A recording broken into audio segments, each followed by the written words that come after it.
to tại cho một đo lại luôn chạm to tại một đo từ đằng thà nửa lơ tì xa có bắt tới cứ chấm pua là kho bẹp con chấm môi ca chấm ngồi từ đó lại từ đầu phải cứ miên tràn mình tên tràn mốt tràn mạng mình tênដូច្នេះគឺអតិជនគឺគាត់អត់ពិបាកក្នុងការសម្រេចចិត្តជ្រើសទេព្រោះវាមានច្រើនពេកប៉ុន្តែអ្វីដែលសំខាន់បំផុតឬក៏ព័ត៌មានដែលសំខាន់បំផុតគឺគាត់មិនអាចដឹងថាចំពោះទៅដល់គោមួយនឹងម៉ាកមួយនឹង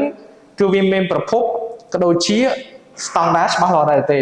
អញ្ចឹងហើយថ្ងៃនេះខ្ញុំមកជួបជាមួយនឹងអ្នកជំនាញផ្ទាល់តែម្ដងដើម្បីឲ្យគាត់បញ្យល់អំពីដំណើរការផលិតក៏ដូចជាវត្ថុធាតុដើមគ្រឿងផ្សំផលិតចេញជាទឹកដោះគោសម្រាប់អ្នកតំណផ្អែមគឺឈ្មោះថា Blue Diabetes Plus ចឹងបងអាចបញ្យល់ត្រង់ឡើងនឹងតិចបានទេបងបាទបងចំណុចសំខាន់គឺมันអាស្រ័យទៅលើការផឹកព្រឹងមិនផឹកទឹកដោះគោទេបងបាទប៉ុន្តែគឺអាស្រ័យទៅលើការជ្រើសរើសការផលិតដែលមានរូបមន្តត្រឹមរូបមន្តនៃការផលិតគឺត្រឹមត្រូវស្របតាមតម្រូវការអ្នកដែលមានបញ្ហាលើជាតិស្ករក្នុងផ្អែមបងបាទនិងការប្រើប្រាស់ឲ្យត្រឹមត្រូវតាមការណែនាំរបស់ភាសាទឹកដោះគោបងបាទមួយទៀតបងខ្ញុំគិតថាអ្នកជំងឺទំនោរផ្អែមនោះភាគច្រើនគឺគាត់គិតថាគាត់ត្រូវការគ្រប់គ្រងកម្រិតជាតិស្ករនៅក្នុងឈាមឲ្យវាលំនឹងទៅគឺវាគ្រប់គ្រាន់ហើយកន្លែងហ្នឹងគឺត្រូវដែរទេបងបាទបងគាត់គិតអញ្ចឹងគឺត្រឹមត្រូវដែរបងបាទប៉ុន្តែជាធម្មតាអ្នកដែលមានបញ្ហាលើជាតិស្ករទំនោរផ្អែមបងគាត់ក៏ងាយនឹងការប្រឈមនឹងបញ្ហាដូចជាកង្វះនៅវីតាមីនកាល់ស្យូមឬក៏ធ្វើឆ្អឹងរបស់គាត់មានបញ្ហាពុកទ្រុឌទ្រោមអញ្ចឹងណាបងឬក៏កង្វះធម៌ពលដូច្នេះហើយការរៀបចំរបបអាហារឬក៏រូបមន្តនៃម្សៅទឹកដោះគោនៃការផលិតហ្នឹងបងគេត្រូវឲ្យ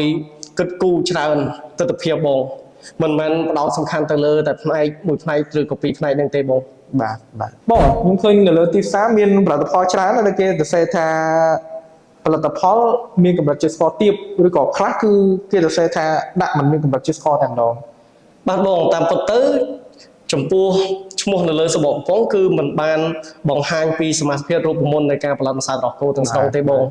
ដូច្នេះនៅពេលដែលបងចង់ជាវឬក៏ខ្មងឬក៏ទិញម្សៅទឹកដោះគោបងណែនាំឲ្យបង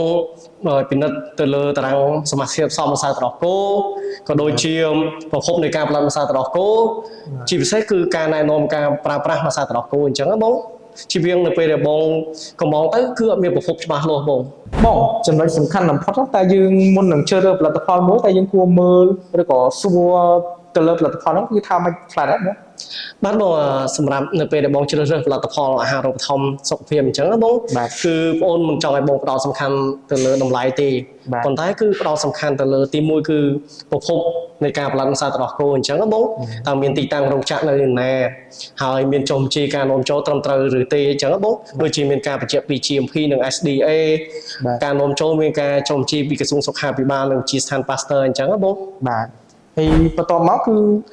បើសិនជាបងគួរណែនាំឲ្យអតិថិជនឬក៏ពួកគាត់ទៅទិញនៅណាដែរបងបាទបងសម្រាប់អតិថិជនដែលគាត់ចង់កម្មងចង់ជាវផលិតផលអញ្ចឹងណាតើតើនឹងអាហារសុខភាពគឺអាចជាវនៅស្ថានជាស្ថានអញ្ចឹងបង